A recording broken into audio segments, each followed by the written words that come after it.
Oui, mon frère Samy. Oui, vous êtes venu chez nous là, donc on est en train de parler. Bon, nous sommes très politiques, alors que dans votre ministère que vous êtes en train de faire, vous parlez sur les choses de Dieu.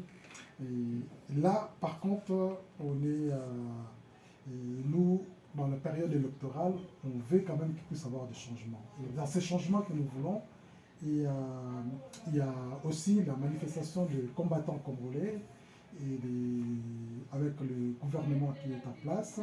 Et on veut savoir qu'est-ce que vous en pensez correctement. Euh, une précision, moi je suis un homme de Dieu, mais quand vous faites la distinction entre politique, que vous faites la politique, vous êtes des hommes de Dieu, mais moi je trouve que c'est un tout. Parce qu'un politique doit se confier à l'homme de Dieu pour avoir la justice. Parce qu'un politique a besoin de paître son peuple, qui sont les brebis du Seigneur, mais dans la justice, dans l'équité, dans la tranquillité.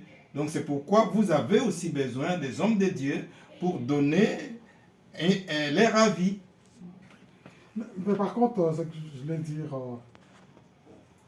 il se passe quoi en RDC? Il se passe quoi? Politique, bien sûr qu'il y a le président Fachi, mais il se passe quoi? Il y a toutes ces choses-là qui se passent. Et moi, je pense que avant l'avènement de Fachi, Béton, il y a eu plein de bavures. C'est-à-dire que la jeunesse a été mise un peu de côté. Parce que nous, on a grandi dans ces pays-là en allant à l'école.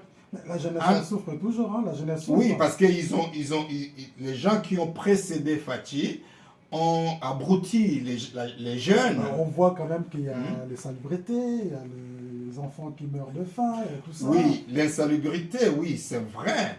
Parce que dans les temps, quand nous, on était gamins, on disait Kinshasa Kini Malebo, Poto Moindo, même partout dans les pays africains, on disait que c'était l'Europe des Noirs.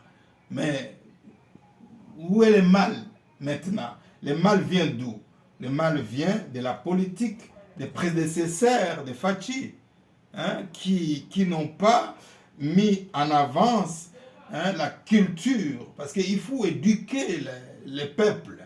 Il faut mettre des principes, la réglementation pour éduquer la masse. Mais les gens ne comprennent pas. Fachi a fait quoi? Il a fait quoi exactement? Fachi, il est venu avec une autre vision. Moi, je vous ai déjà dit dans la première partie que c'était un visionnaire. C'est l'un des plus grands présidents que moi je connais. Donc, c'est un visionnaire. Il est venu avec la gratuité d'enseignement parce que nous, on a bénéficié des fournitures scolaires gratuites dans les écoles conventionnelles à l'époque. C'était une bonne chose pour les parents. Mais quand Fachi vient introduire cela, ce n'est pas quelque chose de mauvais. C'est quelque chose qui se trouve dans la Constitution, dont la volonté peut-être politique ne voulait pas remettre ça. Mais lui, comme il a la volonté de développer son pays, et il a mis la gratuité, il a mis aussi la gratuité pour la maternité. Ça, on connaît, tout le monde ne paye pas. Je connais des gens qui payent jusqu'à aujourd'hui la gratuité. Cette gratuité-là, est-ce qu'elle est vraiment réelle? Ben oui, elle est réelle. Elle est réelle, mais sauf que ça va progressivement parce qu'il y a encore des récalcitrants, il y a encore des gens qui ne sont pas encore cultivés là-dedans. Ok, mais vous pensez qu'il peut gagner? Oui, Fachi va avoir un second mandat parce que des chroniques 2020 nous les recommandent. Donc, vous êtes sûr que vraiment qu'il va gagner? Oui, il va gagner. Il y aura peut-être des troubles parce que d'après ce que le Seigneur m'a montré, il y aura peut-être quelques contestations. Mais bon, même en France, même aux États-Unis, ça existe. C'est un jeu démocratique. En gros, vous êtes soutien de Fachi ou vous êtes UDPS? Je suis apolitique. Moi, je suis un homme de l'Église. Moi, je suis pasteur. mais je paie les brebis du Seigneur. Et comme les brebis du Seigneur sont sous la supervision des politiques, c'est pourquoi moi aussi, je viens éclairer l'opinion par rapport à ce que j'observe, parce que moi, je traite avec des faits. Je ne parle pas des illusions, sur les illusions, je parle des faits. Et quand j'ai observé la vision de Fachi depuis son avènement, c'est vrai qu'il a perdu trop de temps. Pendant 3 ans, il a tourné un peu à rond. Pendant 2 ans, il a essayé de mettre sur pied sa vision. Je pense que si on lui accorde un second mandat, en 5 ans, il peut faire mieux. Nous, en tant que combattants, on leur reproche quand même quelque chose. C'est quelque chose qu'on leur reproche, c'est parce que la guerre en RDC n'est pas encore terminée, il y a l'insécurité. Bon, par contre, on sait que il a hérité quand même d'un conflit qui existe, mais qu'est-ce que on peut, pourquoi ça traîne?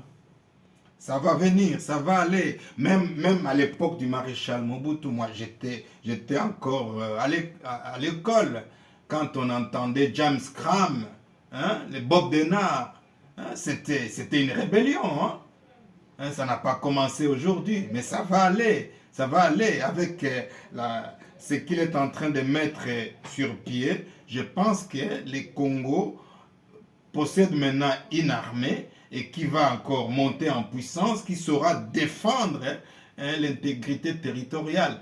Donc, avec sa vision de faire des étudiants, des militaires, avant d'aller à l'université, tu as 15 mois ou 15 jours, je ne sais plus exactement, il faut passer par la case formation militaire. C'est une bonne initiative. Je pense que c'est une chose à encourager. Il faut avoir un peu de patience, ça va venir. Oui, on espère bien que ça vient, on espère bien parce que ça traîne, puisque toute l'Afrique attend. L'Afrique attend. Et beaucoup de gens espèrent quand même qu'il puisse avoir des changements. Il y en a beaucoup quand même qui doutent. Il y a certains Congolais qui doutent. Oui, mais c'est quelque chose qui n'est pas improvisé. La guerre au Congo, même quand tu lis dans les livres sacrés, dans Ésaïe 18, le prophète Ésaïe déjà 2800 ans avant voyait ça. Il disait qu'il y a un pays au-delà des fleuves de l'Éthiopie, là où le pays est entrecoupé par les fleuves. Il y a des bruits des armes, les cliquetis des armes. Donc, dans les plans de Dieu, il savait déjà. Mais c'est le pays de Dieu, ça. C'est un pays béni, tu verras. Est-ce que Fachi est un combattant? Oui, Fachi, c'est un combattant. Je pense. Moi, je pense quand même que Kagame, il est en train de combattre, mais on aimerait bien le voir. Pourquoi il ne combat pas? Ah ben, Félix Tshisekedi est en train de combattre. Il est en train de combattre, sinon Goma serait déjà tombé. Moi, je pense. Ok. Donc, vous avez entendu, donc on a parlé et on a bien reçu Pasteur John et on a entendu ce qu'il a pu dire. Et vous avez tous entendu ce qu'il a dit pour notre pays. Donc, on ne veut pas trop le prendre la tête ni le chauffer parce qu'il sait très bien que là, on est dans les sujets politiques et lui n'est pas politique. C'est un homme de Dieu. Donc, vous allez comprendre qu'il a pu faire quand même des efforts pour répondre dans des sujets qui concernent quand même au niveau des jeunes, des combattants, pour savoir, bien qu'on peut avoir des divergences, que nous puissions savoir quand même des choses concrètes que nous voyons sur les évolutions qui se font dans notre pays. Ingeta, vous tous, Ingeta. Mon désir est qu'un jour, que tu deviennes à côté même de Fachi Béton pour organiser des choses aussi au Congo. Pourquoi pas? Parce que tu parles beaucoup de la jeunesse. J'aimerais bien que tu puisses aller là-bas aussi pour travailler, pour développer ces pays-là. Merci beaucoup. Merci.